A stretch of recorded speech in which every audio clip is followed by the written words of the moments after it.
شريك له وأشهد أن محمدا عبده ورسوله لا نبي بعده. اللهم صل وسلم وبارك على رسول الكريم وعلى آله وصحبه أجمعين.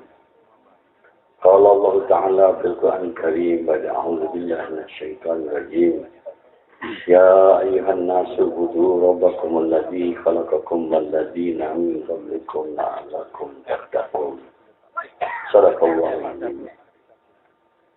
Para bapak, saudara-saudara, hadirin kaum muslimin yang mulia. Sebelum Allah menciptakan segala sesuatu itu tidak ada. Ketika itu langit tidak ada, bumi tidak ada, bintang, bulan, matahari tidak ada. Apalagi karena bumi belum ada, lautan, daratan tidak ada, tumbuh-tumbuhan tidak ada, hewan-hewan tidak ada, manusia pun belum ada. Yang ada ketika itu hanyalah zat Allah Subhanahu wa Ta'ala sendiri. Tidak ada yang lain. Disebutkan dalam hadis, dalam penciptaan pertama-tama Allah menciptakan kalam. Inilah makhluk yang pertama daripada Allah. Diciptakan oleh Allah kalam, dan kepada kalam ini diperintahkan oleh Allah menulis segala apa yang akan diciptakan oleh Allah dan segala apa yang akan terjadi di alam yang diciptakan oleh Allah ini.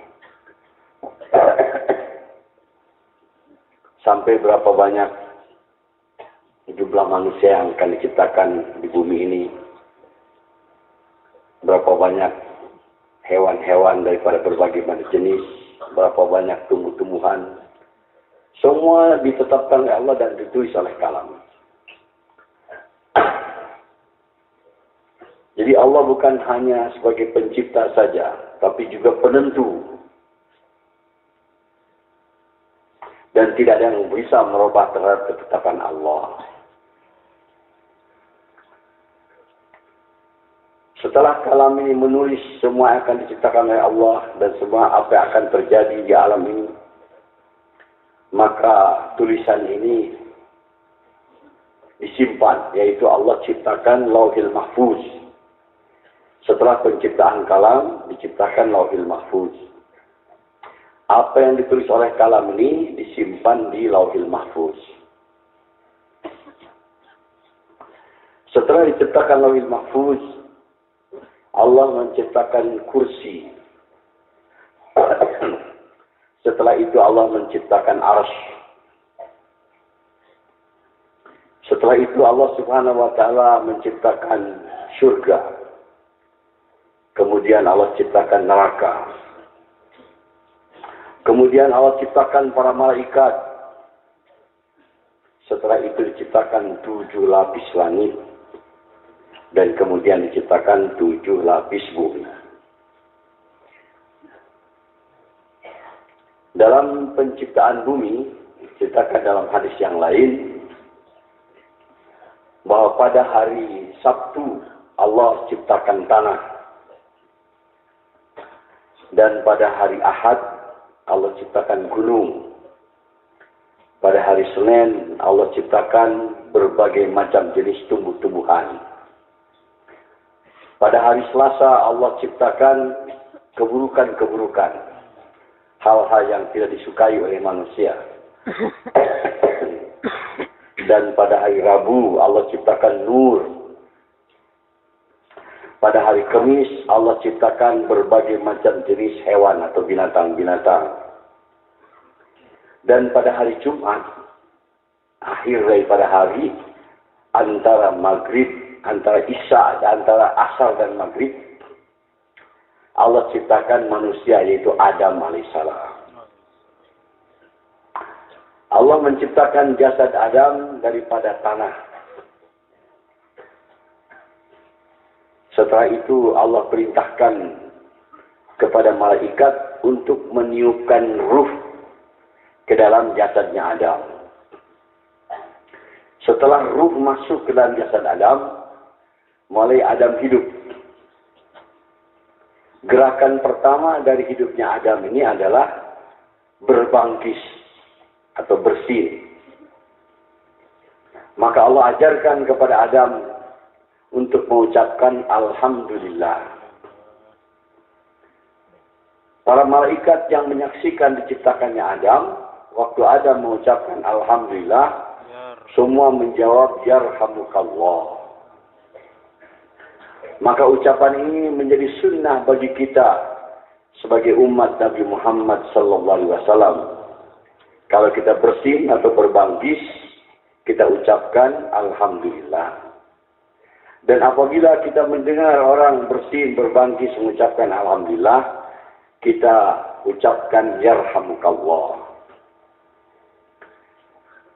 Setelah itu Allah Subhanahu wa Ta'ala ajarkan kepada Adam alaihissalam supaya mengucapkan Assalamualaikum, mengucapkan salam ke seluruh malaikat yang menyaksikan diciptakannya Adam.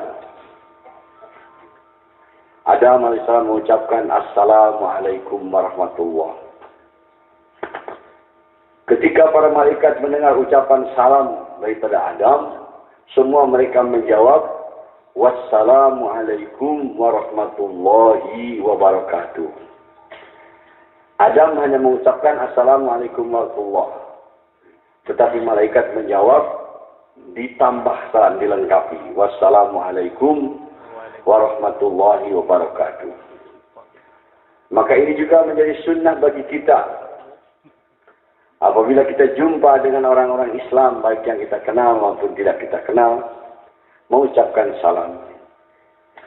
Dan kalau ada orang mengucapkan salam kepada kita, maka hendak kita jawab dengan lebih. Seperti malaikat tadi menjawab kepada salamnya Adam. Wassalamualaikum warahmatullahi wabarakatuh. Mengucapkan salam adalah hukumnya sunnah. Tetapi menjawab salam adalah fardu. Jadi kalau ada orang mengucapkan salam kepada kita, dan kita tidak balas mengucapkan salam, berdosa kita. Jadi menjawab salam adalah wajib atau fardu. Hadirin yang mulia, yang menarik dari penciptaan ini adalah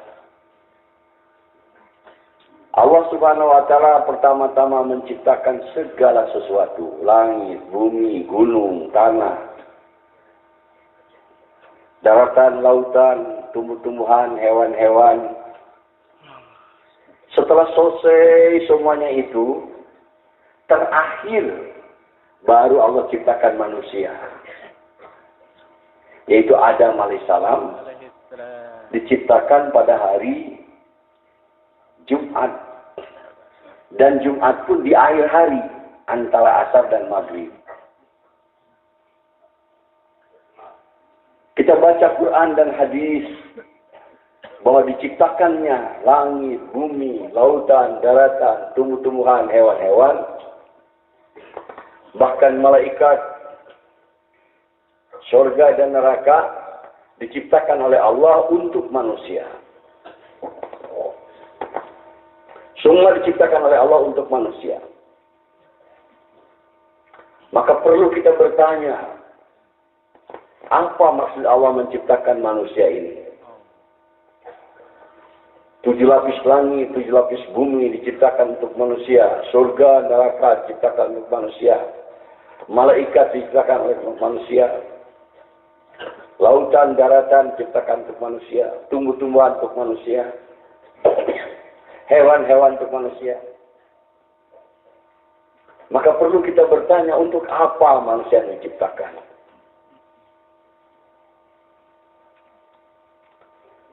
Hadirin yang mulia, para ulama mengatakan berdasarkan dari Quran dan hadis,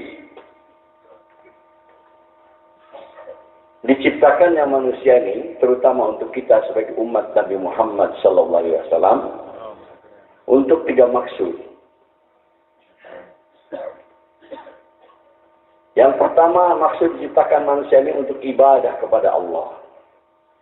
Dalilnya Allah berfirman dalam Al-Quran, Wa ma khalaqtul jinna wal insa illa liya'budun. Tidaklah kami ciptakan jin dan manusia melainkan untuk ibadah kepada aku. Jadi pertama maksud ciptakan manusia ini untuk ibadah kepada Allah. Tapi bukan hanya untuk itu saja. Maksud yang kedua Allah ciptakan manusia ini adalah untuk menjadi khalifatullah. Dalilnya Allah berfirman dalam Al-Quran, wa isqala rabbuka lil malaikati inni ja'ilun fil ardi khalifah. Ketika Allah berfirman kepada para malaikatnya, aku akan ciptakan di muka bumi khalifah. Yaitu waktu mau diciptakannya Adam alaihissalam. Jadi maksud kedua dari penciptaan manusia ini untuk menjadi khalifatullah. Dan maksud yang ketiga diciptakan manusia ini, terutama kita sebagai umat Nabi Muhammad SAW, adalah untuk bertanggung jawab atas agama. Yaitu di samping mengamalkan agama, tapi memperjuangkan bagaimana supaya seluruh manusia ini mengamalkan agama. Dalilnya Allah berfirman dalam Al-Quran, kuntum khairu ummatin ukhrijat linnas ta'muruna bil ma'ruf wa tanhauna 'anil munkar wa tu'minuna billah.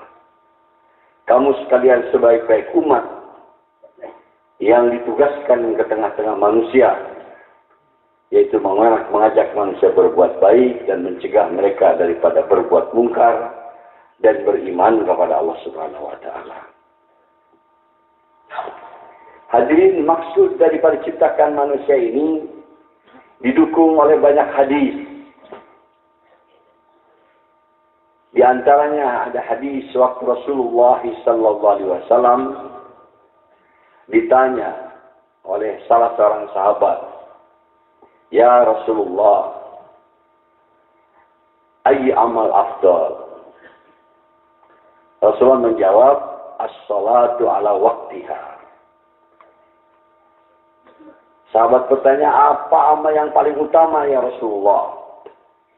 Jawab Rasulullah, "Salat tepat pada waktunya. Ini adalah ibadah." Kemudian sahabat bertanya, "Summa, setelah itu apa?" Bir walidain, berbuat baik kepada orang tua. Yaitu maksud daripada menjadi khalifatullah ini adalah mewakili sifat-sifat Allah. Allah itu pemurah pengasih, maka kita juga harus mempunyai sifat pemurah pengasih. Allah itu penolong, Allah itu pemelihara, Allah itu pemaaf, maka kita juga harus menjadi penolong, pemelihara, pemaaf.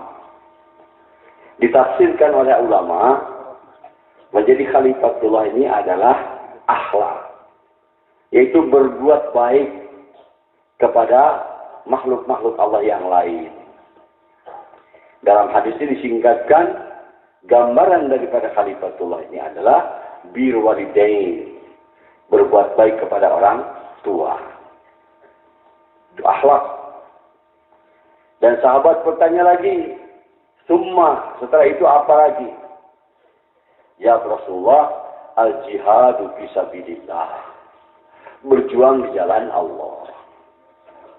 Yaitu memperjuangkan agama, berjuang di jalan Allahnya hadirin, menyebarkan agama, memperjuangkan agama, menyebarluaskan agama. Itu maksud daripada jihad.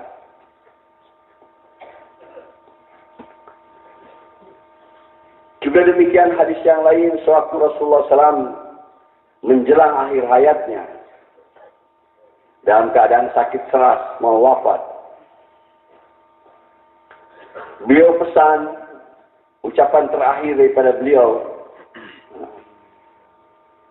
yang hampir tidak kedengaran. 3 pesanan. Yaitu yang pertama, as-sholat, jaga sholat, jaga sholat, jaga sholat. Ini adalah ibadah. Yang kedua pesan beliau adalah berbuat baik kepada hamba sahaya. Ini akhlak. Dan yang ketiga, beliau pesan, pasukan yang dipimpin oleh Usama segera berangkatkan. Waktu itu akan berhadapan dengan tentara Romawi yang mau menyerang Madinah. Jadi ini jihad fisabilillah. Demikian maksud diciptakan kita oleh Allah ini 3 maksud. Pertama untuk ibadah. Yang kedua untuk menjadi khalifatullah. Khalifatullah maksudnya menjadi wakil Allah di permukaan bumi ini. Menjadi wakil Allah maksudnya mewakili sifat-sifat Allah. Allah itu mempunyai 2 sifat. Sifat Jamal dan sifat Jalal. Sifat Jamal itu seperti Rahman dan Rahim, pemurah, pengasih, penolong, pemaaf, pengampun. Itu sifat Jamal daripada Allah. Yang kedua sifat Jalal, yaitu Al-Qahar, Jabbar, Mutakabbir. Allah itu pemaksa. Allah itu sombong, takabur. Nah, itu adalah sifat jalal daripada Allah. Kita tidak boleh mewakili sifat yang jalal ini. Itu pakaian Allah, hak Allah. Tidak boleh kita meniru, tidak boleh ada pada kita sombong, takabur, pemaksa. Yang diperintahkan kepada kita ini meniru atau mewakili sifat-sifat jamal daripada Allah. Pengasih, penyayang, pemaaf, pengampun, pemberi, pemelihara, penolong, dan sebagainya. Ya hadirin, maksud yang kedua ini adalah akhlak, berbuat baik kepada ciptaan-ciptaan, kepada makhluk-makhluk Allah yang lain. Dan yang ketiga adalah untuk bertanggung jawab atas agama. Kita sendiri amalkan agama dan kita menyuruh seluruh manusia untuk mengamalkan agama. Ini maksud diciptakan kita ini. Hadirin yang mulia, kalau kita kerjakan ini, ketiga-tiga ini dengan sempurna, ibadah, akhlak, dan memperjuangkan agama, maka Allah akan tundukkan ciptaan-ciptaan yang lain, bumi, langit, dengan segala apa di antara keduanya, ditundukkan oleh Allah kepada kita, untuk berkhidmat kepada kita, untuk memenuhi keperluan-keperluan kita.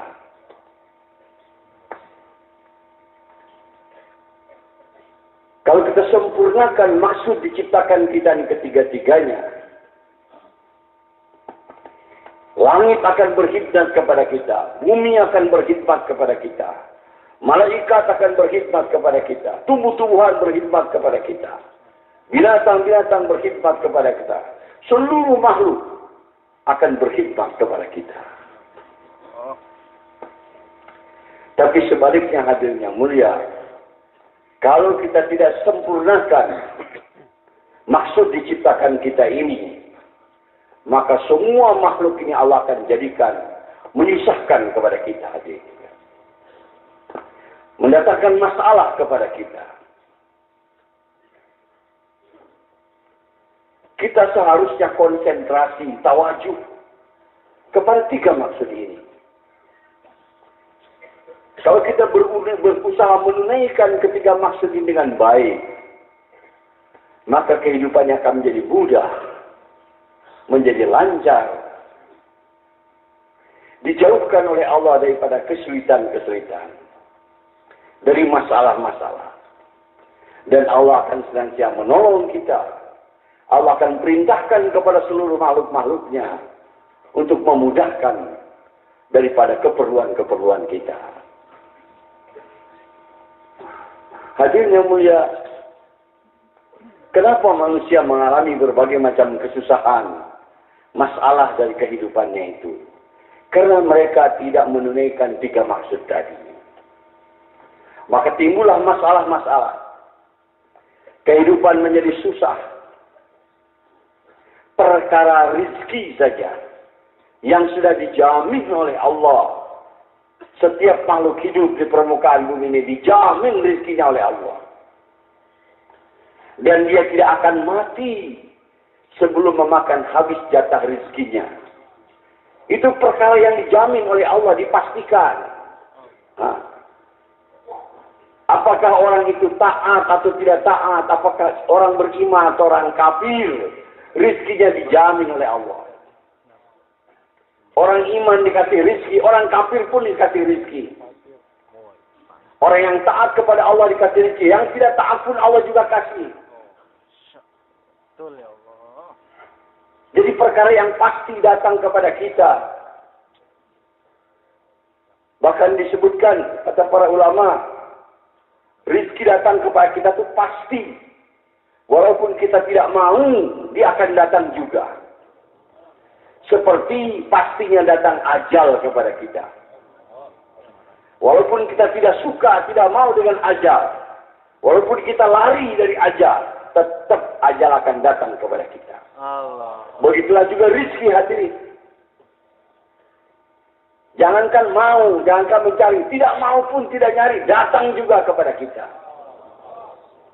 Tapi karena kita tinggalkan 3 maksud hidup, datangnya rizki yang sudah dipastikan oleh Allah menjadi masalah, menjadi susah kepada kita. Padahal kalau kita tunaikan ketiga-tiga maksud ini, Allah akan datangkan dengan mudah.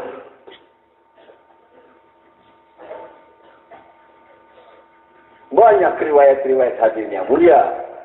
Ketika umat manusia ini menunaikan ketiga-tiga maksudnya, maka rizki itu datang dimudahkan. Bukan perkara berat, bukan perkara susah. Tapi sekarang hadirin yang mulia,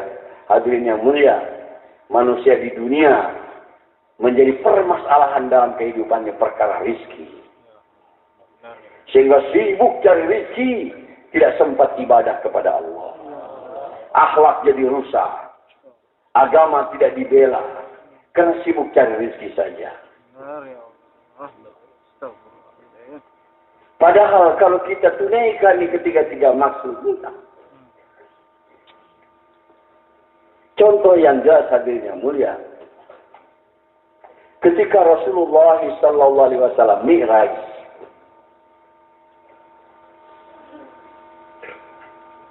dapat hadiah daripada Allah, yaitu perintah sholat kepada umat ini. Perintah sholat daripada Allah kepada umat ini mulanya dalam sehari semalam 50 kali. 50 kali difardukan sholat dalam sehari semalam. Tapi ketika Rasulullah turun Mi'raj jumpa dengan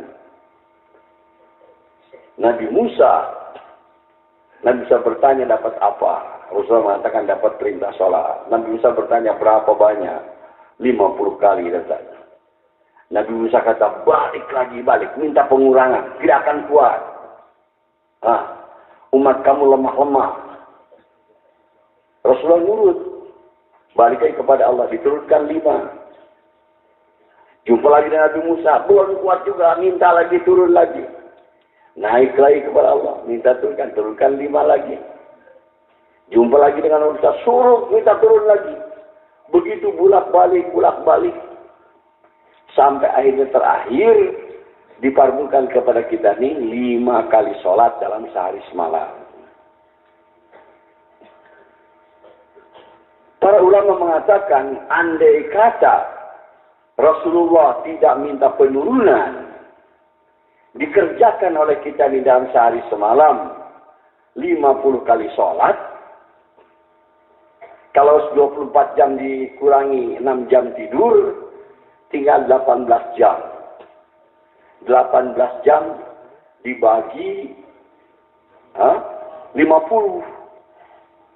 Kurang lebih tiap 20 menit sholat. Kalau kita mau bertani, baru pinggul cangkul mau ke sawah, udah azan lagi. Ke sawah belum nyampe, udah azan. Kalau kita mau kerja di kantor, di pabrik, baru pakai pakaian, baru start kunci mobil, udah azan lagi. Kalau kita mau dagang ke pasar, buka toko, baru dibuka toko, belum sempurna, udah azan lagi. Kapan mau dagangnya? Kapan mau tani, kapan mau kerjanya cari rezeki? Kata ulama hadirin, andai kata dilaksanakan oleh kita, sehari semalam kita sholat 50 waktu, maka Allah akan datangkan rezeki tanpa kerja kepada kita.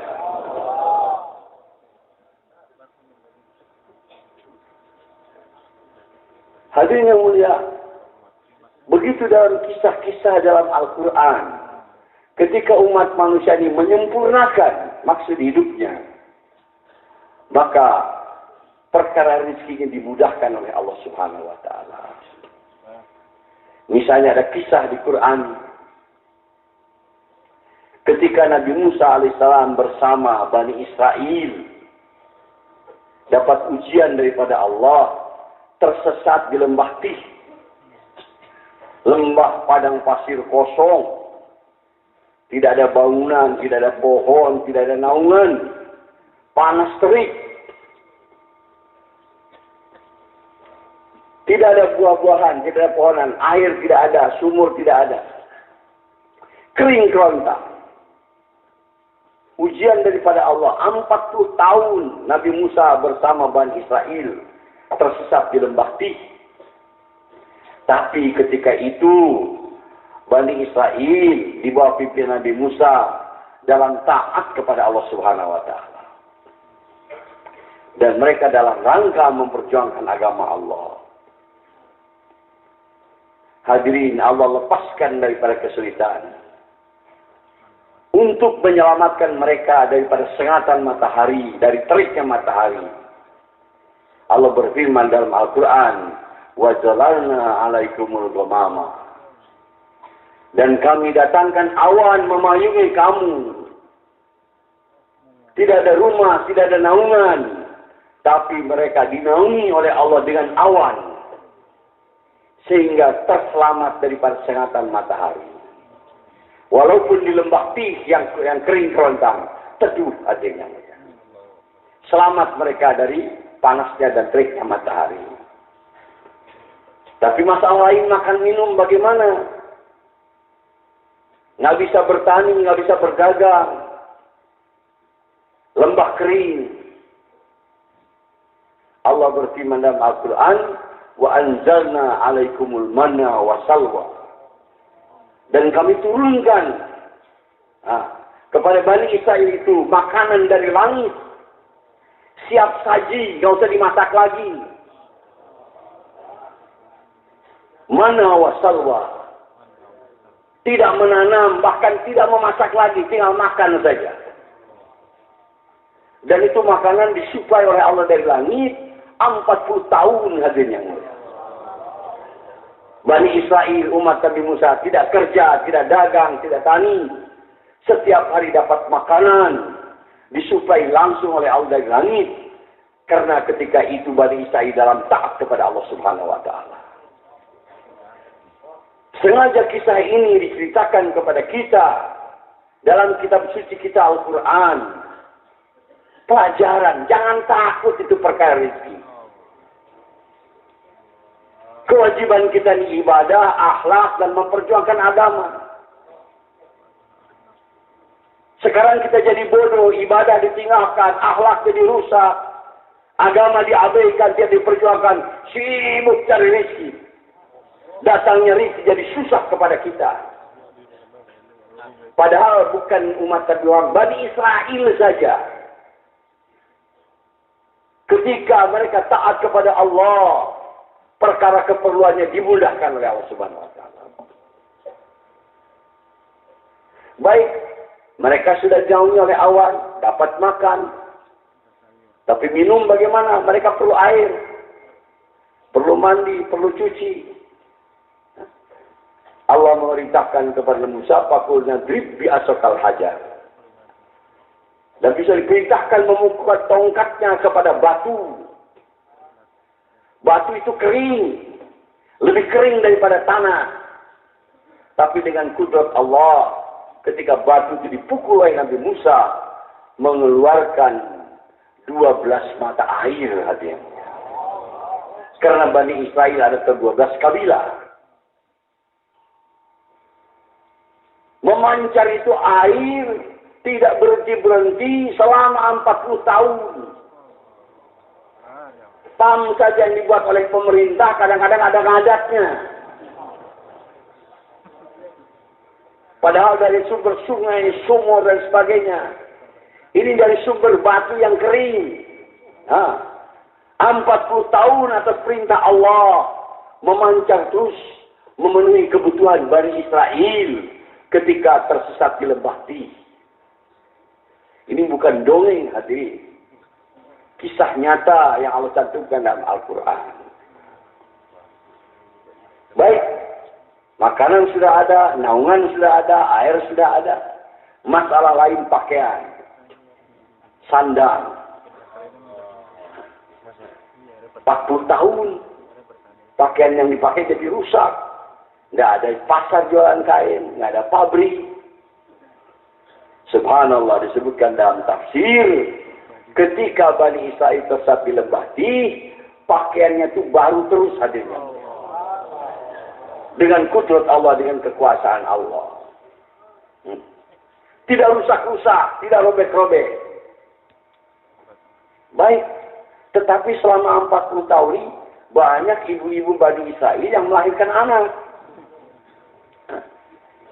Walaupun di lembah Ti tersesat, campur dengan isi, jalan terus. Banyak ibu-ibu yang hamil.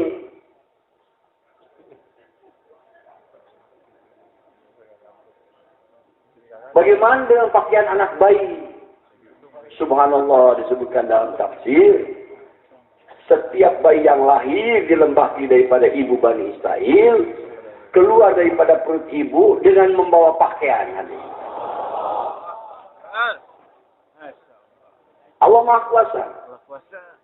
Tapi masalah lain lagi. Kalau umur bayi 6 bulan dengan 1 tahun berbeda pakaiannya. 1 tahun dengan 2 tahun berbeda. Macam mana?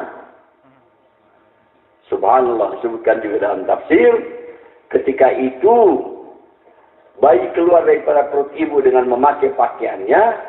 Ketika bayi itu membesar, pakaiannya ikut besar juga. Dia membesar lebih besar lagi.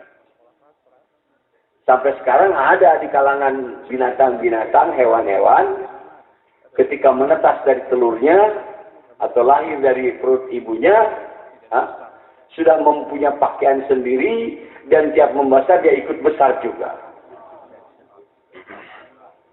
Yaitu jenis ketam, keong, tutut. Allah Maha Kuasa. Hadirin, ini Quran cerita bahwa maksud manusia diciptakan itu untuk 3 hal: ibadah, akhlak, dan memperjuangkan agama. Perkara tadi itu dimudahkan oleh Allah. Tapi sekarang manusia jadi bodoh, hadirin yang mulia. Tiap negara bagaimana mempunyai program untuk memenuhi keperluan masyarakatnya. Dari segi sandang, pangan, papan, kerja keras untuk masalah ini. Masalah yang 3 tadi tidak dipikirkan, hadirin. Tidak ada departemen yang mengurusi ibadah, mengurusi akhlak, mengurusi memperjuangkan agama. Sampai nggak sholat gak apa-apa, yang penting kerja.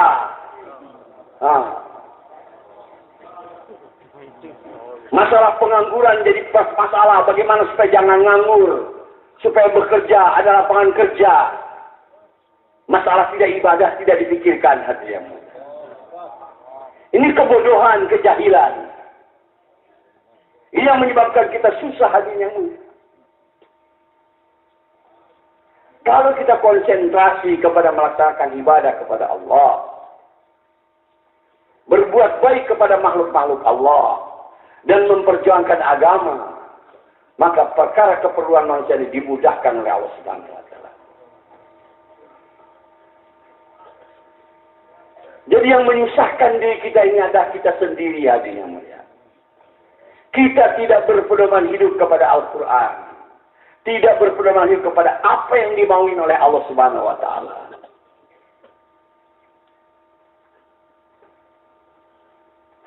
Hadirin, kita diperintahkan ibadah, melaksanakan perintah-perintah Allah Subhanahu wa taala. Jadikan ibadah menjadi maksud hidup kita. Jalankan segala perintah Allah, jauhkan segala larangan Allah. Yaitu diperintahkan kepada kita mengikuti, mencontoh peri hidup Rasulullah SAW. Seluruh hidup Rasulullah adalah ibadah kepada Allah. Rasulullah itu bukan hanya sholatnya saja ibadah kepada Allah. Bukan puasanya saja ibadah kepada Allah. Sampai kepada makannya, minumnya, tidurnya, mandinya. Sampai ke WC-nya ibadah, hadirin yang mulia. Maka kita bisa menjadikan hidup kita 24 jam dalam ibadah kepada Allah, yaitu dengan ikut contoh Rasulullah SAW. Ini maksud kita ikut sunnah. Ini maksud dalam sunnah ada kejayaan. Kalau kita praktekkan, amalkan ini sunnah-sunnah Rasulullah SAW, ini akan menjadi datangnya kemudahan dalam kehidupan kita. Allah Maha Pengasih, Maha Penyayang. Kita bukan malaikat, manusia, perlu makan, perlu minum, perlu tidur. Laki-laki perlu istri, perempuan perlu suami. Silahkan diperintahkan oleh Allah.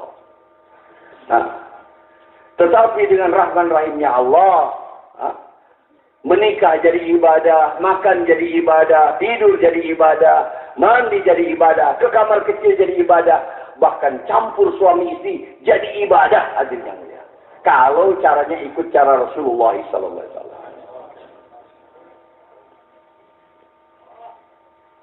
Jadi tidak susah sebetulnya. Kita bukan ibadah kepada Allah, puasa terus, nggak buka-buka. Atau sholat terus, nggak tidur-tidur. Tidak. Sengaja diutus kepada kita. Nabi atau sesuatu manusia biasa, bukan malaikat. Kalau malaikat itu tidak makan, tidak minum, tidak kawin, tidak tidur. Tapi Rasulullah manusia biasa. Maksudnya bisa diikuti oleh kita. Tapi dengan kemurahan Allah,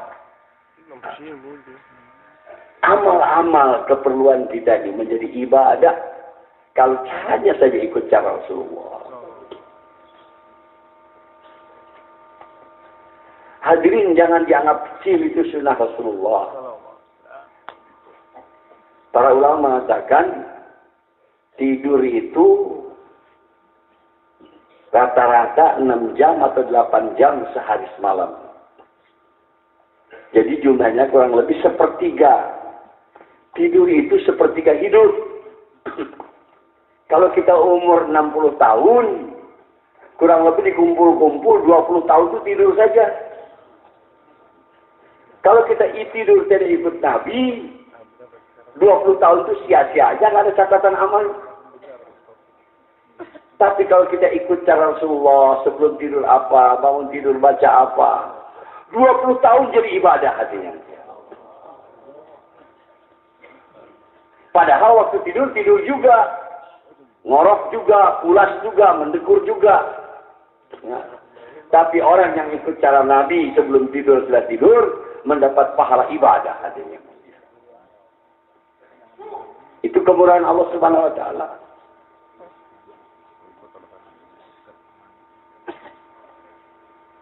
Ibadah ini adalah hubungan kita dengan Allah. Yang kedua, kedua, kita ada perintah hubungan dengan sesama makhluk Allah. Sama manusia, sama orang Islam. Disitulah kita harus menjadi khalifatullah. Menjadi wakil Allah di permukaan bumi. Memberi manfaat kepada makhluk-makhluk Allah yang lain. Itu disebut akhlak. Jadi tugas kita yang pertama ibadah kepada Allah. Yang kedua adalah akhlak. Inti daripada ibadah ini kata para ulama adalah, maksud ibadah ini adalah meminta kepada Allah segala apa yang kita perlukan. Ayatnya, iyyaka na'budu wa iyyaka nasta'in. Hanya kepada Engkau kami ibadah ya Allah. Dan hanya kepada Engkau kami meminta. Ini janji Allah, kalau kita tunaikan ibadah, segala apa yang kita minta Allah akan tunaikan. Jadi maksud ibadahnya ada kita meminta kepada Allah segala apa yang kita perlukan. Allah akan kabulkan. Nah, kalau akhlak berhubungan sama makhluk lain. Kalau akhlaknya bukan meminta tapi memberi. Memberi kepada makhluk Allah ini jangan minta. Kita memberi. Ini hubungan kita dengan sama makhluk. Itu tugas utamanya kita harus memberi. Minta kepada Allah, kepada makhluk adalah memberi. Minta kepada Allah namanya ibadah. Memberi kepada makhluk itulah akhlak.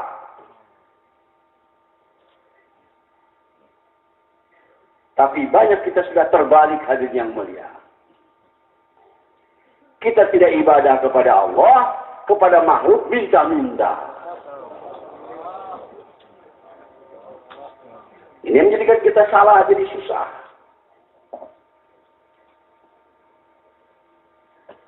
Jadi agama ini pertama ibadah, yang kedua akhlak. Akhlaknya memberi. Jadikan diri kita ini di tengah masyarakat bermanfaat. Sebagai suami di rumah tangga bermanfaat bagi keluarga. Bagi istri, bagi anak. Sebagai anggota masyarakat di tengah, kita bermanfaat bagi tetangga-tetangga kita. Di mana kita berada memberi manfaat kepada yang lain. Itu manusia yang berakhlak. Jangan sebaliknya hadirin. Jangan dengan hadirnya kita menyusahkan orang lain. Di rumah tangga kita susahkan istri, susahkan anak. Bertetangga kita susahkan tetangga. Di negara kita susahkan negara. Minimal yang harus kita akhlak yang kita miliki ini hadirin, tidak menyusahkan orang lain. Akhlak serendah-rendah yang harus kita miliki, jangan menyusahkan orang lain. Tapi akhlak yang harus kita miliki ini, yang paling tinggi hadirin, mau menyusahkan diri kita untuk menyenangkan orang lain. Itu akhlaknya Rasulullah SAW. Rasulullah banyak menyusahkan dirinya untuk menyenangkan orang lain. Orang yang berakhlak baik mau melaparkan dirinya untuk mengenyangkan orang lain. Tidak apa dirinya haus, tapi jangan orang lain dengan kehausan. Tidak apa dirinya susah, tapi orang lain dengan susah. Para ulama membagi tingkat akhlak ini. Ada yang disebut akhlak hasanah. Akhlak hasanah ini, orang berbuat kebaikan kepada kita, kita balas dengan kebaikan yang sama. Itu akhlak hasanah. Tapi akhlak yang lebih tinggi daripada hasanah ini adalah akhlak karimah. Yaitu orang membuat satu kebaikan, kita balas dengan kebaikan yang lebih. Nabi mengsunahkan kalau kita membayar hutang, lebihkan. Itu bukan riba. Yang riba itu kalau siang menghutangkan minta dia lebih, itu riba. Tapi kalau kita yang bayar, utang 1 juta, bayarlah kita 1.100.000. Walaupun orang itu tidak minta, itu tidak riba, itu sunnah Nabi. Lebihkan. Itu namanya akhlak karimah. Tapi akhlak yang dituntut kepada kita ini, yaitu akhlaknya Rasulullah. Orang berbuat keburukan kepada kita, kita balas dengan kebaikan-kebaikan. Banyak diceritakan kalau itu akhlak azimah. Akhlak yang agung. Ya. Maka kita berkewajiban untuk memiliki akhlak ini. Hadirin yang mulia, sahabat-sahabat mengamalkan perkara ini. Mengamalkan Quran. Mereka berakhlak azimah. Salah satu daripada kisah mereka ada dalam Fadilat Sedekah. Yaitu Ali bin Hasan bin Ali. Yaitu cucunya Sayyidina Ali. Ketika beliau berwudu, si hambanya melayani wudu dengan cerek atau lotah. Tahu-tahu cerek lotah itu jatuh sehingga melukai muka Ali bin Hasan bin Ali. Jadi cacat mukanya kan. Beliau mau marah tapi hamba itu membaca Al-Quran. Alladzina, jadi mereka yang menahan amarah.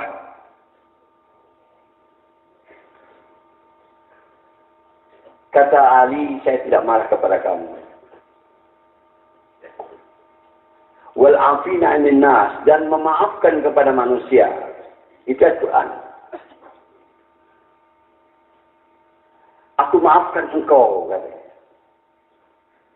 Dibacakan ayat selanjutnya, wallahu yuhibbul muhsinin, dan Allah senang kepada yang berbuat ihsan.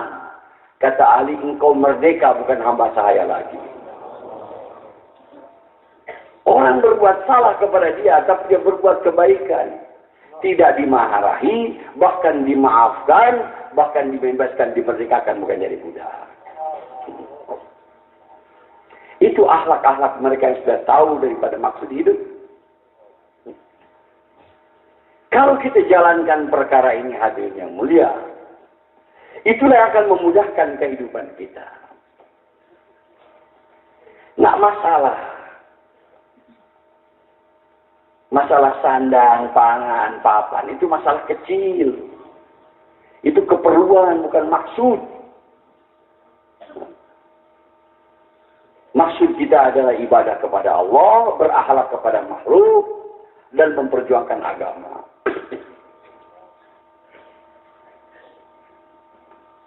Sekarang setiap negara sibuk hanya perkara itu, termasuk di Indonesia. Sandang, pangan, papan, diributi. Tapi masalah ibadah tidak diributi. Akhlak buruk tidak diributi. Kita harus melihat apa maksud Allah ciptakan kita ini. Itu harus kita tawajuh kepadanya. Maka Allah akan jadikan langit, bumi, semua berkhidmat kepada kita. Memudahkan, melancarkan kehidupan kita. Hadirin yang mulia, kesulitan-kesulitan hidup kepada kita ini datang akibat daripada dosa-dosa kita. Kalau kita baca hadis, datangnya penyakit, naiknya harga barang, itu semua dari dosa-dosa kita. Tapi kita tidak merasa bagaimana supaya kita terhindar daripada penyakit, asbab jahil saja yang kita tempuh. Jaga kebersihan, ada dokter, ilmu farmasi tinggi. Padahal kita lihat kenyataan hadirin macam di Amerika. Itu dokter banyak, obat-obat, pabrik obat banyak. Rumah sakit banyak. Bukan hanya di kota kabupaten, di kecamatan, di kelurahan ada rumah sakit. Mestinya kalau secara logika, kalau ibu pengobatan itu maju, obat-obatan maju, dokter banyak, rumah sakit banyak, mestinya tidak ada yang sakit. Tapi nyatanya walaupun rumah sakit banyak, itu rumah sakit penuh terus hati. Karena jauh daripada agama. Obat tidak bisa menjauhkan daripada penyakit. Rumah sakit tidak bisa. Dokter tidak bisa. Maulana Said Khan rahmatullahi alaih pernah mengumpulkan dokter-dokter dulu di India. Kata beliau, dulu kami di India bersama orang-orang tua kami belum banyak dokter, belum tahu ilmu kebersihan. Itu di India kami dibilang kalau minum air dari sumur, itu air itu banyak cuknya, banyak jentik-jentik yang bakal jadi nyamuk. Sehingga untuk bisa diminum itu disaring dulu. Baru kita minum.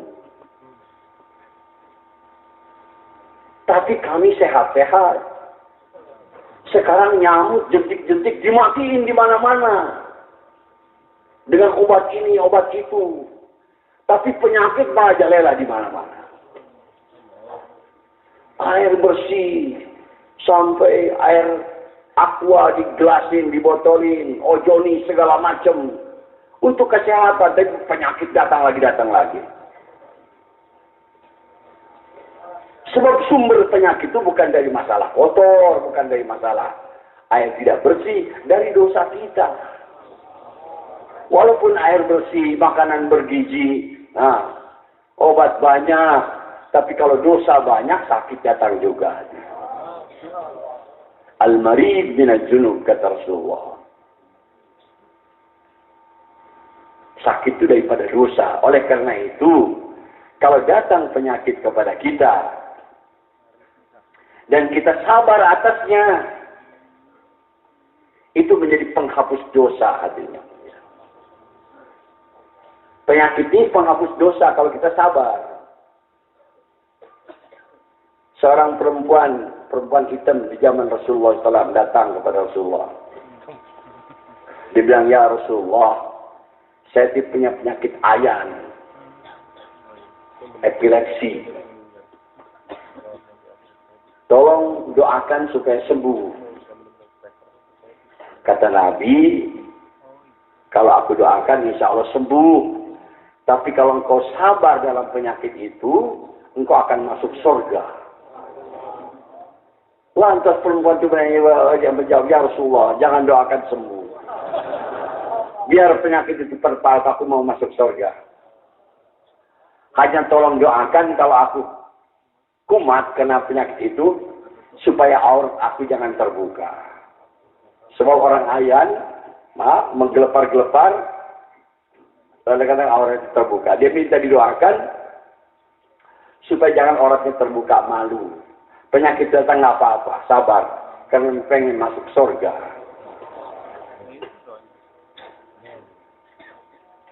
Maka, kalau kita mengunjungi orang yang sakit, hibur. Kata Nabi, insya Allah tahur. Insya Allah suci, bersih dari dosa. Sebab penyakit ini datang, apabila kita sabar, membersihkan dosa, lebih kuat daya bersihnya daripada sholat dan puasa.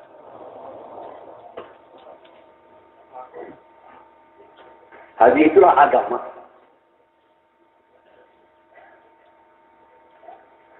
Ada yang mulia, kesulitan-kesulitan hidup kepada kita ini datang akibat daripada dosa-dosa kita.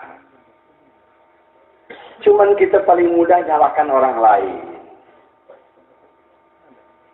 Harga barang naik, salahkan pemerintah. Disalahkan flu burung lah, macam-macam kepada kita. Orang yang berbuat dosa tidak disalahkan.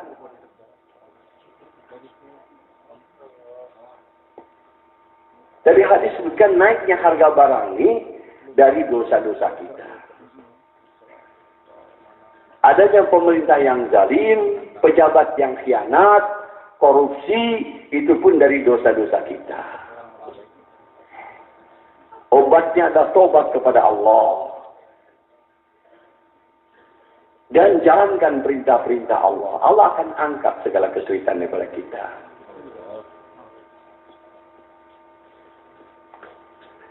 Hadirin yang mulia,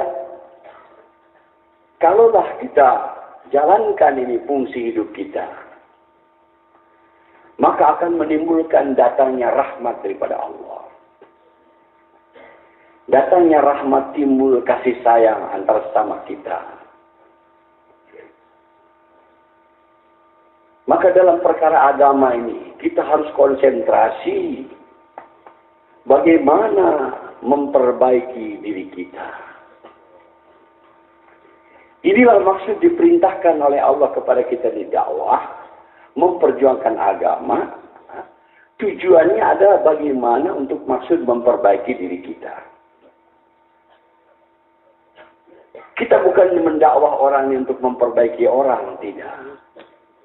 Kita dakwah, mengajak orang kepada kebaikan, tapi maksudnya untuk memperbaiki diri kita.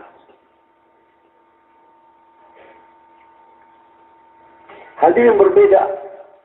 Kalau ada orang dakwah untuk memperbaiki orang, dengan dakwah untuk memperbaiki diri itu berbeda. Yang benar adalah kita maksudkan untuk memperbaiki diri kita. Dan Allah janji, kalau kita jalankan usaha dakwah dengan baik, Allah berjanji akan memperbaiki diri kita. Akan diperbaiki amal kita. Tapi kepada orang yang kita dakwah, tidak ada janji Allah. Mungkin diperbaiki, mungkin tidak. Tapi kepada orang yang menjalankan usaha dakwah, Allah akan perbaiki. Pasti itu janji Allah Subhanahu wa Ta'ala. Maka waktu ada orang bertanya kepada Maulana Sa'ad, dia bilang, apakah dakwah ini fardu ain atau fardu kifayah? Fardu ain ini adalah fardu yang dilaksanakan oleh setiap orang Islam. Tapi kalau fardu kifayah itu cukup dilaksanakan oleh sebagian saja. Seperti sholat jenazah itu fardu kifayah. Kalau tidak ada yang menyelamatkan, menyolatkan sama sekali itu jenazah, semua umat Islam berdosa. Tapi kalau sudah ada sekelompok orang, walaupun hanya 5 orang, 10 orang menyalakan, bebas, yang lain tidak kena dosa. Itu namanya fardu kifayah. Maka tamal saat, kalau niatnya untuk memperbaiki orang lain, itu fardu kifayah. Tapi kalau niatnya untuk memperbaiki diri sendiri, jatuhnya fardu ain artinya. Setiap kita harus memperbaiki diri kita. Jadi dakwah ini hadir untuk perbaikan. Perbaikan agama, perbaikan akhlak. Perbaikan dari perbuatan buruk menjadi baik, dari baik pertama baik. Kalau kita sudah baik, hadirnya mulia, maka keadaan baik Allah akan datangkan.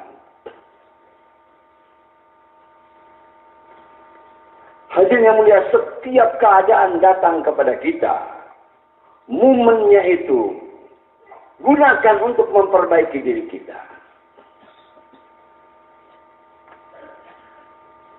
Kadang-kadang kita berdakwah,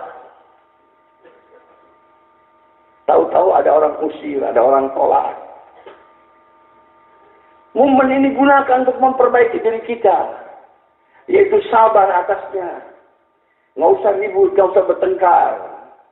Kalau kita diusir, pergi ke tempat yang lain, ke masjid yang lain. Diusir lagi, pergi lagi ke tempat lain. Dan setiap kita diusir, setiap itu pahala datang kepada kita. Allah ingin tahu sampai di mana kesabaran kita, kesungguhan kita atas amal ini. Banyak terjadi hadirin dulu-dulu waktu amal dakwah dimulai. Ada serombongan jamaah keluar dari Masjid Kebonjeruk hari Jumat pagi setelah Bayan Hidayah. Datang satu masjid ditolak. Datang ke masjid lagi ditolak. Sehingga tidak sempat, masakannya sempat numpang sholat Jumat saja. Habis sholat Jumat ditolak. Datang lagi ke masjid lagi ditolak. Ditolak. Berapa masjid tolak terus? Sampai nggak bisa makan siang. Malam pun berapa masjid tolak. mati bisa habis juga perlu juga. Tapi untuk tetangga yang sebelah lebih penting lagi. Silakan lagi. Sampai itu kepala kambing muter ke 7 rumah.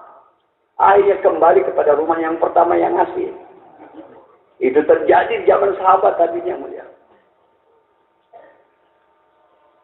Karena mereka maunya tangan yang di atas.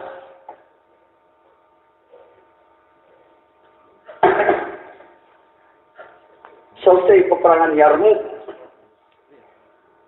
ada seorang membawa air mencari saudaranya, mungkin luka parah, betul jumpa saudara dalam luka parah antara hidup dan mati, kehausan air.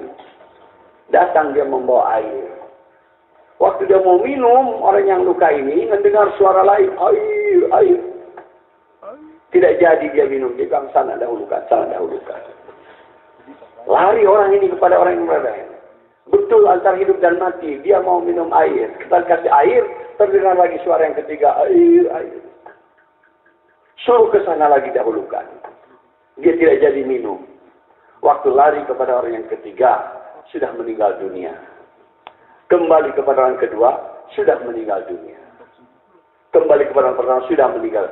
3 orang mati hadir gara-gara mendahulukan orang lain. Itu karena iman hadirnya.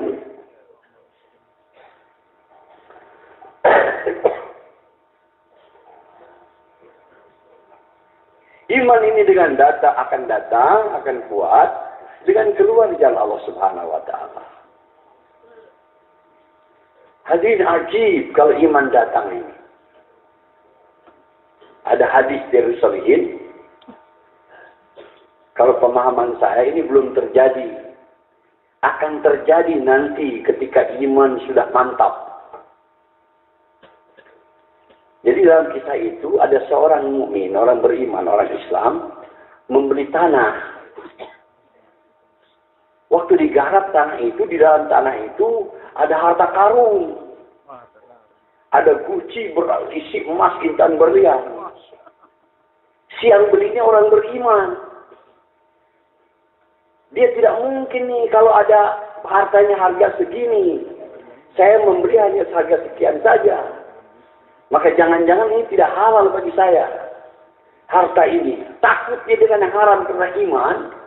Datang kepada penjualnya. Bapak dibilang, ini saya beli tanah banyak tanah. Tapi ternyata dalam tanah ini ada harta. Saya takut tidak halal. Dia ambil harta-harta Bapak yang menjual.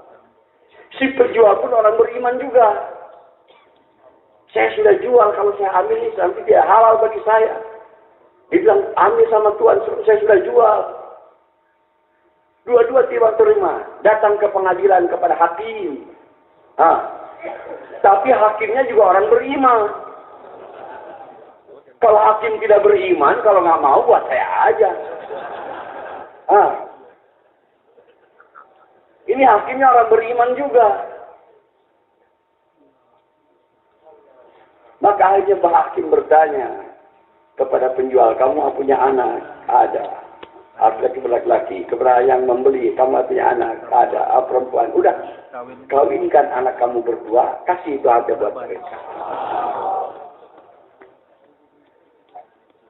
Jadi iman ini hadirin, Masya Allah, membentuk akhlak. Menjadi aman, sejahtera, kehidupan menjadi indah. Hadirin yang mulia, kejadian terjadi di India katanya. Ada seorang hakim. Dia Islam. Punya adik perempuan. Ayahnya adalah tuan tanah. Ketika ayahnya meninggal, itu seharusnya warisan dibagi. Ada hak adik perempuan juga. Tapi karena iman lemah dan dia rakus serakah, dan kebetulan dia ada jabatan, ada kekuasaan sebagai hakim, dia berbuat jali. Ada yang perempuan terdikati, semua harta warisan bapaknya diambil oleh dia sendiri. Adanya karena perempuan lemah tidak bisa berbuat apa-apa. Kebetulan anak hakim ini ada 2 orang laki-laki ikut tabligh, keluar 4 bulan. Dia tahu bapaknya ini zalim terhadap tantenya, terhadap bibinya. Maka ketika ayahnya meninggal, si 2 orang kartun ini sudah ada iman, tidak mau makan harta haram, maka dia datang kepada ulama minta fatwa. Ini ayah sudah menguasai tanah daripada bibi kami ini sekian-sekian. Ini bagaimana cara kami mengembalikannya? Kata ulama, selain kamu mengembalikan tanahnya, hasil tanah selama berapa tahun dikuasai oleh ayah kamu, kasih kepada bibi kamu itu. Jadi dihitung-hitung. Sekian. Maka 2 orang anak tadi datang kepada bibinya. Wahai bibi, kami mengetahui pada ayah kami ini ada harta bibi, yaitu warisan daripada kakek. Kami sudah musyawarah, harta ini mau dikembalikan kepada bibi dengan hasilnya selama berapa tahun dikuasai oleh ayah kami.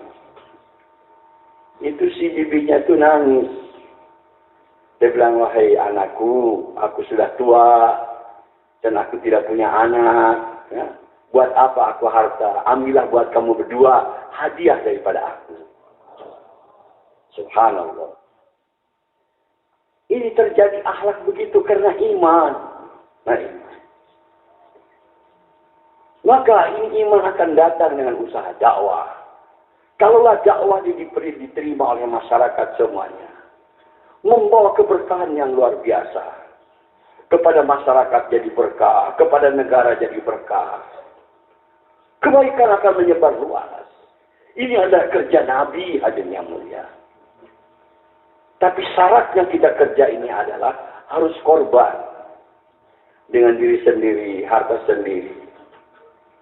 Jangan minta upah. Nah, jangan minta gaji. Dakwah dengan nilai ta'ala. Baru iman akan datang kepada kita. Akhlak akan terbentuk.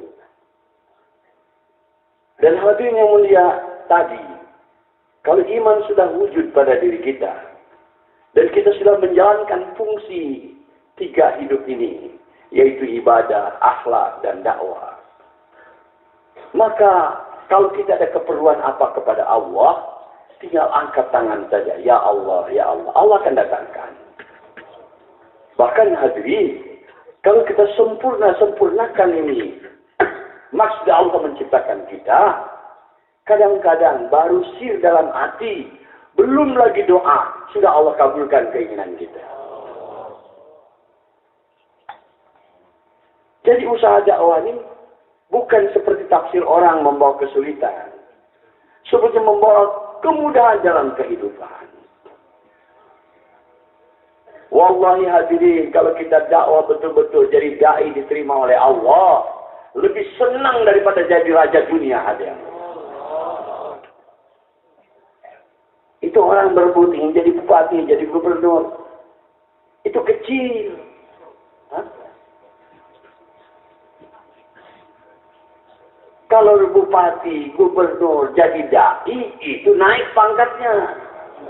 Tapi kalau da'i jadi gubernur, jadi bupati, turun pangkatnya hadirnya.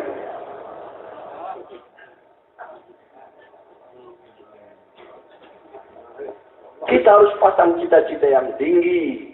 Semua kita jadi da'i hadirnya. Kalau kita jadi da'i hadirnya, Allah akan kurniakan kepada kita sifat iman, akhlak, ikram, akan datang kepada kita.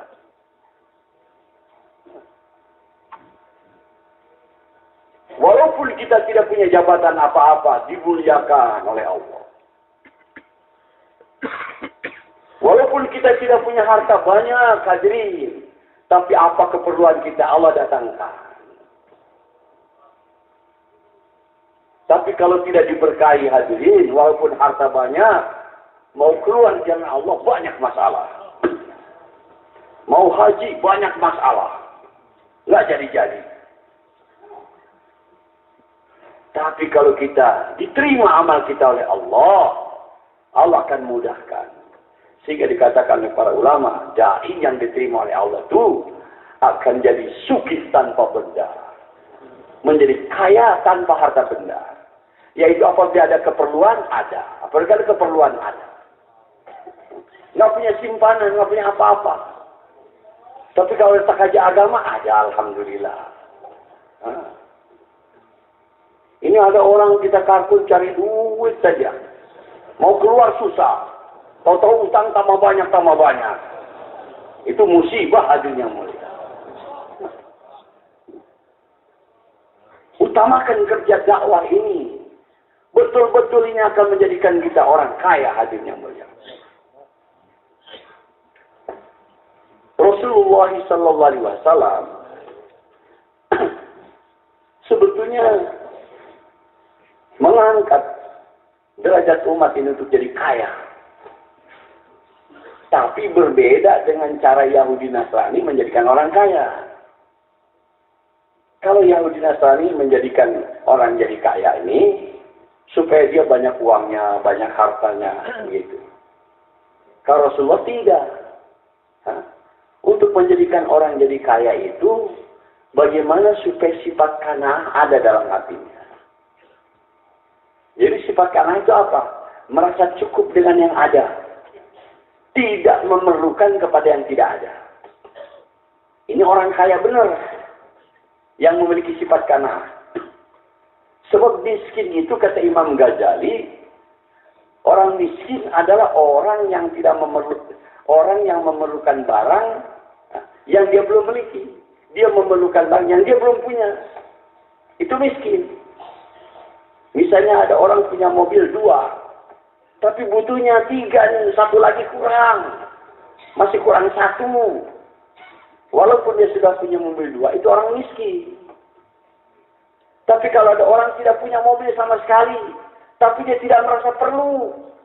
Tidak perlu dengan mobil itu. Ini orang yang tidak punya mobil ini, kaya, lebih kaya daripada orang punya mobil 2 tadi. Orang miskin itu orang yang banyak keperluannya tidak terpenuhi. Nah, orang yang tidak ada iman, nafsunya bergejolak, banyak keperluan yang tidak terpenuhi. Itu miskin, orang dunia sekarang miskin. Tapi Nabi membentuk orang mempunyai sifat qanaah. Tidak perlu dengan yang tidak ada. Cukup dengan yang ada saja. Alhamdulillah. Kalau kita ada iman, sifat qanaahnya akan ada pada kita. Maka kita akan jadi kaya, cukup dengan yang ada. Hadirin yang mulia, kalau kita mau jadi orang kaya dengan memenuhi segala keinginan hawa nafsu, bukan jadi kaya, jadi pertama miskin. Tahan hawa nafsu. Dahulukan perintah-perintah Allah. Allah akan jadikan kita menjadi orang yang kaya. Cukup dengan rasa yang apa dengan yang ada. Dan kalau betul ada keperluan, Allah akan datangkan. Hanya usaha dakwah ini arahnya ke sana. Untuk membuat manusia jadi kaya, tidak perlu kepada siapa-siapa. Orang kaya itu yang mempunyai sifat istighna anin nas.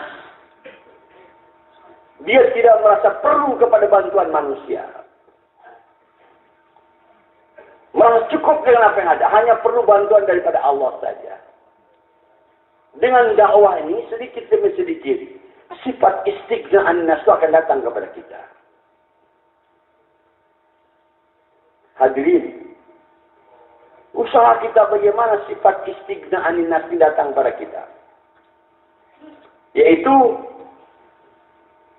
merasa cukup. Tidak perlu kepada bantuan makhluk. Kalau kita ada kesusahan hanya perlu bantuan Allah saja. Tidak pernah mengeluh kesusahan kepada makhluk. Walaupun dia dalam susah kepada makhluk maunya memberi saja. Hadirin, contoh yang jelas. Sifat istighna anin nas yaitu yang ada pada Nabi Ibrahim. Nabi Ibrahim dapat ujian daripada Allah. Ditangkap oleh Namrud, mau dijatuhi hukuman bakar. sudah diikat, mau dilemparkan ke dalam api. Sebetulnya kalau dia minta tolong, minta dispensasi kepada Namrud, mungkin dibatalkan itu. Atau dia minta tolong kepada ayahnya, karena ayahnya dekat dengan Namrud. Bisa jadi dibatalkan. Tidak. Nabi Ibrahim tidak minta dispensasi kepada Namrud. Tidak minta tolong kepada ayahnya. Dia tidak. Malaikat datang hadirin, bukan manusia, malaikat. Menawarkan bantuan untuk menyelamatkan Nabi Ibrahim daripada dibakarnya api. Tapi Nabi Ibrahim bertanya, ini dari Allah apa inisiatif kamu nih? Nah, kata para malaikat, ini inisiatif kami untuk tolong kamu. Dia bilang tidak. Kalau dari kamu aku tidak mau, hanya dari Allah saja. Ditolak, bantuan malaikat pun ditolak. Ini orang yang punya sifat istighna anil makhluk. Tidak perlu bantuan makhluk. Maka waktu mau dilemparkan ke dalam api, hanya membaca zikir. Hasbiyallahu ni'mal wakil, ni'mal maula wa ni'man nasir. Cukuplah Allah sebagai pelindung. Dialah Allah sebaik-baik penolong dan sebaik-baik pelindung. Dengan sifat ini hadirin, hanya tawakal kepada Allah, tidak perlu bantuan makhluk, maka Allah tolong Nabi Ibrahim dengan kudratnya. Api tidak dipadamkan, tetap nyala. Nabi Ibrahim juga tidak digagalkan, tetap masuk ke dalam api. Api nyala, Nabi Ibrahim masuk ke dalam api, tapi dengan kudratullah, api tidak membakar. Bahkan memberikan rasa sejuk dan nyaman kepada Nabi Ibrahim. Maka grafik iman Nabi Ibrahim naik hadirin yang mulia. Dan orang yang mendengar kisah ini juga imannya naik.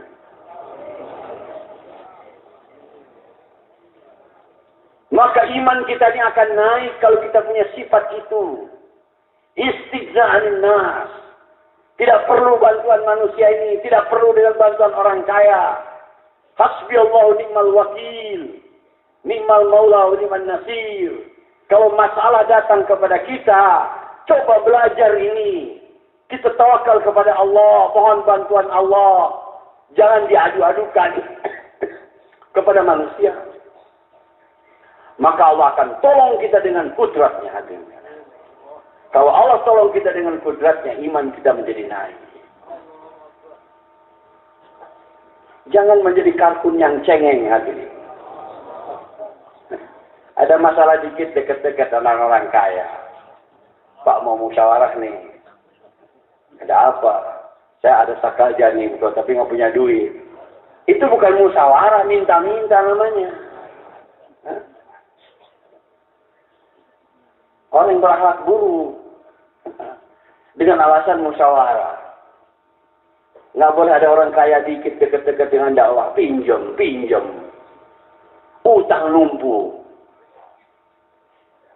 Padahal kata Ustaz Jaiwan, kalau orang meminjam dengan ada niat mau membayar, Allah akan berikan kekuatan untuk membayar. Ini banyak kita sudah jadi ahli dakwah. Memang niatnya begitu, minjem nggak mau bayar, jadi Allah nggak kasih kekuatan untuk bayar. Jadi cemar nama kita hadirin yang mulia. Coba dakwah dengan tertib, korban, tawakal kepada Allah, datangkan sifat istighna anin nas. Kita tidak merasa perlu bantuan daripada makhluk, daripada siapa? Minta perbantuan Allah saja. Kalau kita dakwah dengan sifat-sifat ini, itulah akan mendatangkan iman dan akan menjadi asbab datangnya iman kepada orang lain. Hadirin yang mulia, untuk itu mungkin kita yang lalu-lalu banyak salah. Kita sekarang taubat. Niatkan insya Allah supaya dakwah lebih tertib lagi. Hadirin, saya sering mengatakan, Kalau kita jadi pedagang, datang untung kepada kita. Kalau kita jadi pegawai, datang gaji kepada kita.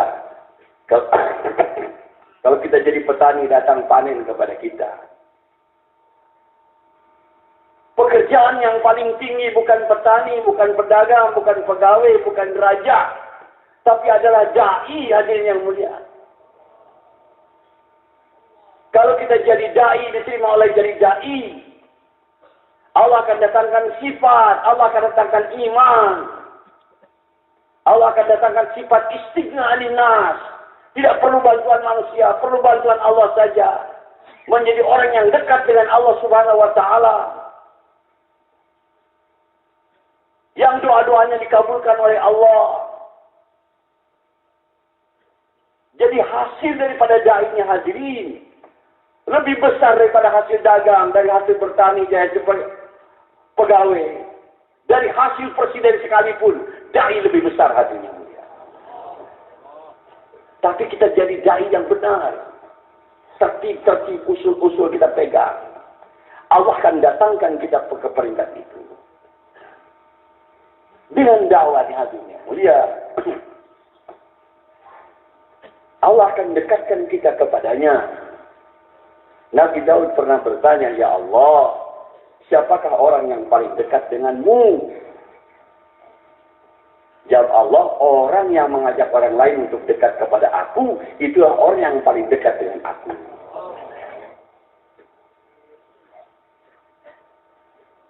Kalau kita kerjakan dakwahnya hadirin, kita akan paling dicintai oleh Allah Subhanahu wa taala. Haji Abdul Wahab mengatakan, kalau ada orang mengaku cinta kepada Allah, tapi tidak pernah mengajak orang lain untuk cinta kepada Allah, itu cintanya bohong. Orang yang betul cinta kepada Allah, mengajak orang lain untuk cinta kepada Allah. Saya katakan itu tafsir ayat Quran daripada Qul in kuntum tuhibbunallah fattabi'uni yuhibbukumullah. Katakan ya Muhammad, kalau kamu cinta kepada Allah, ikuti aku. Ikuti Rasulullah. Amal Rasul adalah dakwah. Maka yuhibbukumullah. Allah akan cinta kepada kamu. Kita akan dicintai, Allah akan mahbub. Kalau kita kerjakan usaha dakwahnya. Jadi ambil kerja ini hadirin sebagai maksud hidup kita. Kita tidak lama hidup di dunia ini. Jadikan ini profesi kita, maksud hidup kita. Dakwah. Hasilnya luar biasa. Orang jadi presiden berebutan, jadi gubernur jadi berebutan. Harusnya berebutan jadi dai hadirin yang mulia. Tapi manusia bodoh tidak tahu. Jadi dai di tasbih-tasbih nggak mau.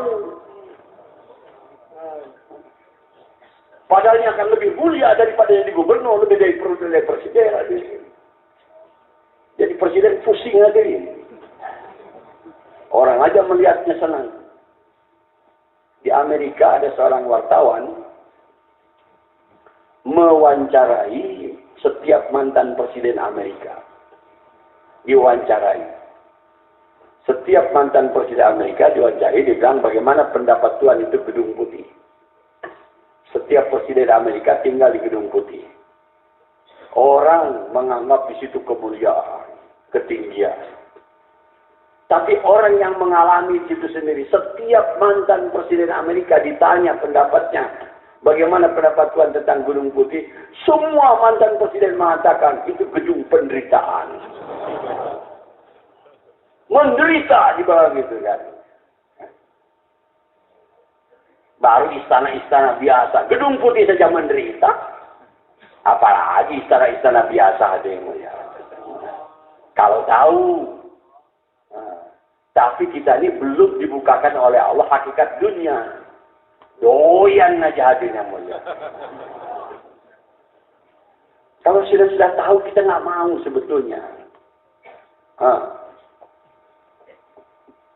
Pilih ini agama, usaha agama. Ini betul-betul amal yang akan membawa kebahagiaan kepada kita, dunia kita dan akhirat kita. Dengan amal ini kita akan dekat dengan Allah. akan dapatkan Allah. Allah berfirman dalam Al-Quran, dalam hadis kursi, "Ija wajadtani wajadta kulli syai." Kalau engkau dapatkan aku, engkau mendapatkan segala-galanya. Wa in faqadtani faqadta kulli syai. Tapi kalau engkau kehilangan aku, engkau kehilangan segala-galanya. Sekarang manusia dalam kejahilan. Semua menjauh daripada Allah. Mau mendapatkan kepada ghairullah, kepada selain Allah. Allah dijauhi. Tambah masalah hidupnya, hadirin yang mulia. Yang benar untuk menyelesaikan masalah, dekati Allah Subhanahu wa Ta'ala. Kalau kita dapatkan Allah, kita mendapatkan segala-galanya.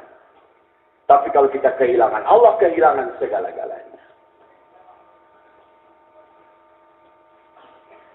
Di lain hadis qudsi Allah berfirman, "Ya ibadi, qasamtu laka rizki, fala tat'ab, wa khalaqtuka li ibadati, fala tal'ab." Wahai hambaku, aku telah bagikan rizki buat kamu, maka jangan susah-susah untuk mencarinya. Tapi aku ciptakan engkau untuk ibadah kepada aku, maka jangan main-main. Yang harus kita sungguh-sungguh itu ibadah kepada Allah. Cari rezeki jangan sambil main-main juga bisa. Nah, tapi kita sudah terbalik, cari rezeki sungguh-sungguh, ibadah main-main. Ini yang jadi susah kita akhirnya. Nah, kalau sahabat itu dapat rezekinya sambil main-main aja. Nah, Sayyidina Ali pernah kedatangan seorang tukang minta-minta. Dia nggak pegang duit. Jadi suruh Hasan anaknya, coba datang kepada ibu kamu, Fatimah. Ada uang di rumah buat dikasih kepada orang minta-minta ini. Datang Hasan ke rumah ibunya. Ditanya, kata ibunya, kata Fatimah, ini cuma ada 6 dirham buat belanja kita hari ini. Dilaporkan kepada ayahnya, di rumah cuma ada 6 dirham untuk belanja hari ini. Kata Sayyidina Ali, ambil tuh yang 6 dirham, bawa kemari. Dibawa, Sayyidina Ali kasih semuanya kepada orang yang minta-minta tadi.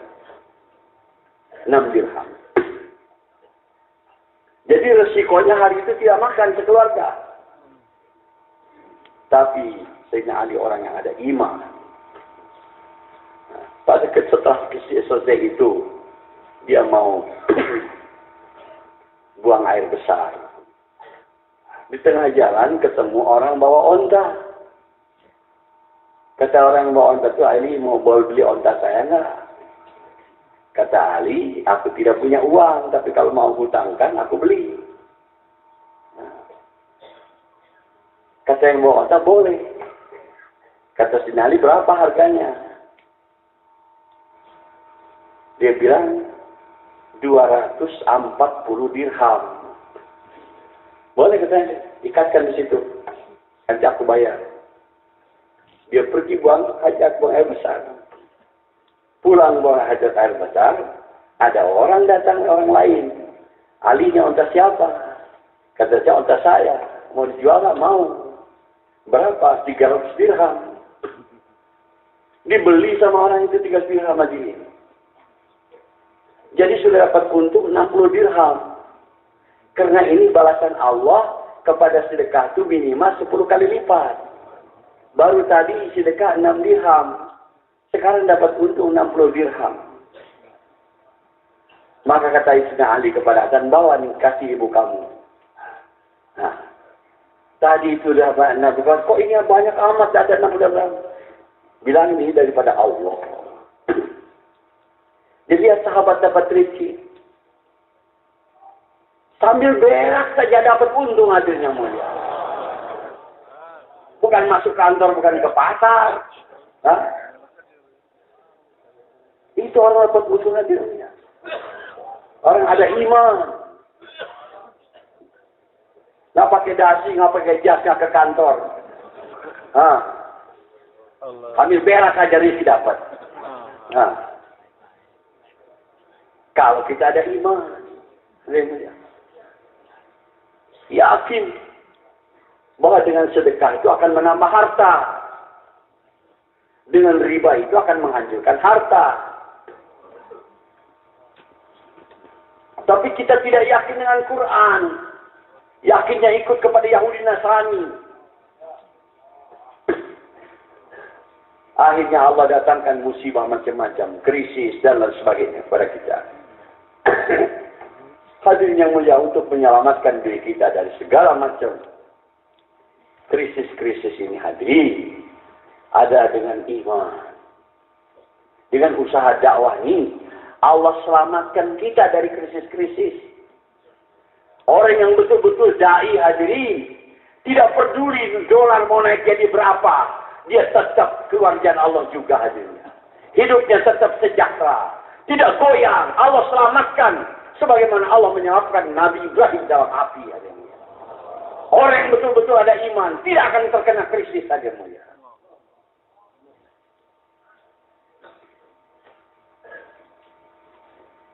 Letakkan diri kita seperti itu, hadirin. Kalau kita ada iman dalam usaha dakwah ini, hadirin, seperti kita berada di perahunya Nabi Nuh dalam keadaan banjir. Yang lain tenggelam semuanya, tapi yang dalam perahu ini Allah selamatkan. Amal dakwah sekarang ini di dunia internasional kurang lebih seperti perahunya Nabi Nuh, hadirin yang mulia. Yang tidak masuk ke sini akan kena krisis semuanya, hadirin. Jangankan orang miskin, orang kaya pun kena susah juga. Siapa yang masuk ke sini akan diselamatkan oleh Allah Subhanahu wa taala. Masuklah ke dalam usaha dakwah dengan tertib dan benar. Akal kita belum terima, sudah terima, masuk. Yakin di sini kebenaran, walaupun akal kita belum terima. Siap insyaallah, hadirin. Maka sambut takaja-takaja yang hadirin yang mulia. Terutama kita menjalani istimewa untuk mencapai target. Setiap kita selesaikan takaja kita, hadirin. Yang belum 4 bulan, segera 4 bulan ke India, Pakistan, Bangladesh.